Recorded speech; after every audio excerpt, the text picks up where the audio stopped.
চট্টগ্রাম মহানগরীর যে ঘটনাগুলি ঘটছে সেটা দেখে মনে হয় এই চট্টগ্রাম শহরে কোনো নগর পিতা, সিটি কর্পোরেশন, চট্টগ্রাম উন্নয়ন কর্তৃপক্ষ এরা আছে বলে আমাদের মনে হয় না।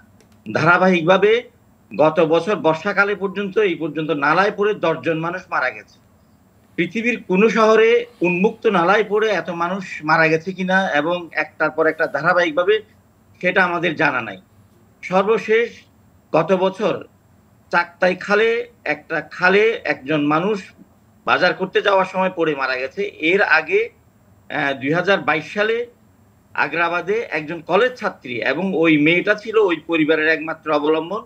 সে প্রাইভেট পড়তে যাওয়ার সময় একটা নালায় পড়ে মারা গিয়েছে। এর ঠিক পরে সালে আহমেদ নামে এক ব্যক্তি সুলভ বহরে খালে পড়ে ওনার লাশটা এখন পর্যন্ত পাওয়া যায়নি।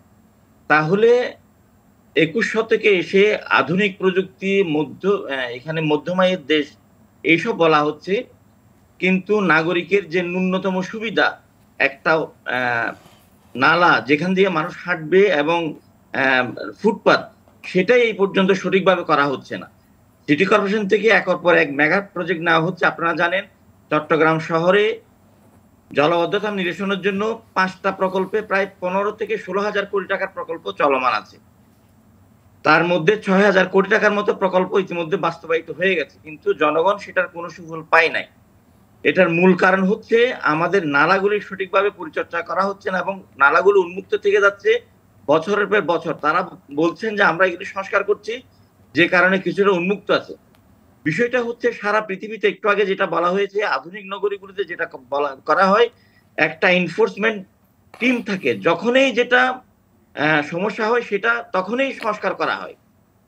এই বিষয়গুলি ব্রিটিশ আমলে আমাদের সমাজ ব্যবস্থায় যতটুকু ছিল, বাংলাদেশ হওয়ার পরে এখন বাংলাদেশ মধ্যমায়ের দেশ রূপান্তরিত হওয়ার কথা বলা হচ্ছে, সেই সুযোগ সুবিধাগুলি এখন চট্টগ্রাম সিটি কর্পোরেশনের কাছে নাই। ব্রিটিশরা চট্টগ্রাম সিটি কর্পোরেশন অথবা ঢাকা সিটি কর্পোরেশনের মতো সিটি কর্পোরেশনগুলি করেছিল 3টা কারণ। একটা হচ্ছে নালা নর্দমা পরিষ্কার রাখা, মানুষের স্বাস্থ্য সুরক্ষিত রাখা এবং রাস্তাতে লাইটগুলি যাতে ঠিকমতো জ্বলে। এই 3টা কাজে তাদের মূল কাজ। কিন্তু আমাদের সিটি কর্পোরেশন এখন পর্যন্ত তাদের মূল কাজে ফিরে যেতে পারে না। তারা মেগা প্রকল্প চায়, উন্নয়ন চায়, কিন্তু সেটাকে বাস্তবায়ন করার সক্ষমতা তাদের আছে কিনা সেটা তারা কখনো যাচাই করে না। যদি ধরি চট্টগ্রাম সিটি কর্পোরেশনের যদি একজন নির্বাহী ম্যাজিস্ট্রেটের আন্ডারে অথবা একটা এনফোর্সমেন্ট টিম সারাক্ষণ থাকে, তারা সারাক্ষণ দেখবে কোথায় নালা দখল হচ্ছে, কোথায় নালা ভেঙে গেছে এবং সেটা তাৎক্ষণিক সংস্কারের যে ব্যবস্থা সেটা যদি করা হয় তাহলে কখনো একজন মানুষ মরবে না। একটা খালে জলাবদ্ধতার জন্য সংস্কার করা হচ্ছে, সেটা তো 5 বছর সেভাবে পড়ে থাকতে পারে না। আমাদের একটা রোড ম্যাপ থাকতে হবে, আমরা আগামী 6 মাসের মধ্যে এই খালটা খুঁড়ে সংস্কার করে এই খাল দিয়ে পানি যাওয়ার ব্যবস্থাটা করে আরেকটা খাল ধরবো।